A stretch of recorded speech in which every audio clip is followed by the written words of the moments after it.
Hello, Acho. Let's see this question. The question says, in which area does democracy fail to achieve the same result as in dictatorship? Democracy ऐसा कौन सा area है जिसमें dictatorship के जैसे same result देने में fail हो गया है? So the answer is in the area of economic development democracy fail to achieve the same results as in dictatorship. जो आपका इकोनॉमिक डेवलपमेंट का एरिया है वहां पे डेमोक्रेसी सेम रिजल्ट नहीं दे पा रहा है डिक्टेटरशिप के जैसा, इसमें फेल हो गया। रीजन क्या है? तो चलो इसको देखते हैं। देखो, डेमोक्रेसी में क्या होता है, जैसे हम इंडिया का एग्जांपल लेते हैं। डेमोक्रेसी है ना, भारत में कोई भी डिसीजंस होते हैं, ठीक है? तो दो तरीके से डिसीजन होते हैं। एक एडमिनिस्ट्रेटिव डिसीजन होगा आपके, जो मोदी जी वगैरह लेते हैं, ठीक है? तो वो हो गया। दूसरे होते हैं आपके पार्लियामेंट्री डिसीजन, जो पार्लियामेंट से लिए जाते हैं। अब देखो, एडमिनिस्ट्रेटिव डिसीजन में क्या है, डिसीजन मोदी जी ले रहे हैं, आपको ये लग रहा है, लेकिन ऐसा नहीं है।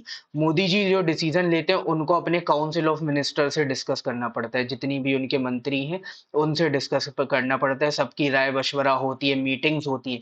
अब इनमें हो सकता है कोई भी मिनिस्टर कभी किसी चीज के अगेंस्ट हो गए, नहीं अभी इसको नहीं करना है, तो इसमें डिले हो जाता है। ये डिसीजन मेकिंग प्रोसेस जो है उसमें डिले हो जाता है। पार्लियामेंट में भी ऐसे ही होता है कि डिसीजन जो है, जैसे मान के चलो आप कोई बिल लेके आए, तो पहले वो लोकसभा जाएगा, फिर वो राज्यसभा से पास कराना पड़ेगा, फिर प्रेसिडेंट की असेंट लगवानी पड़ेगी, तब जाके वो एक्ट बनेगा। तो हो सकता है राज्यसभा में पास ना हो, लोकसभा में पास ना हो, या प्रेसिडेंट असेंट देने से कुछ भी हो सकता है। तो यहाँ पे डिले होता है इस पूरी प्रोसेस में, ठीक है? अब जैसे दूसरा एग्जांपल लेते हैं हम शेयर मार्केट का। शेयर मार्केट में क्या होता है, आज कोई शेयर 1 रुपए का है तो हो सकता है कल वो 2 रुपए का हो जाए। तो इकोनॉमिक चीजों में आपको डिसीजन तुरंत लेने पड़ते हैं ना।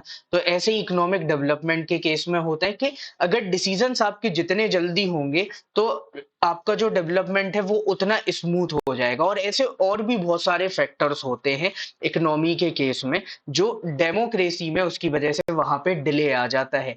जबकि डिक्टेटरशिप में क्या होता है कि एक पर्सन रूल कर रहा है, वन पर्सन रूल है यहाँ पे, तो वो एक डिक्टेटर होगा, वही सारे डिसीजन यहाँ पे ले रहा है। तो वो जो डिक्टेटर है वो यहाँ पे डिसीजन ले रहा है, तो कंपेरेटिवली वो जल्दी डिसीजन ले लेता है, और एक बेटर डिसीजन भी कभी कभी वहां हो जाते हैं। तो इसीलिए इकोनॉमिक डेवलपमेंट जो है वो डिक्टेटरशिप में कंपेरेटिवली ज्यादा बेटर है, या ज्यादा अच्छे रिजल्ट्स दे रहा है कंपेयर टू डेमोक्रेसी। तो इकोनॉमिक डेवलपमेंट की फील्ड में डेमोक्रेसी फेल है कंपेरेटिवली डिक्टेटरशिप के मुकाबले। So this will be your final answer.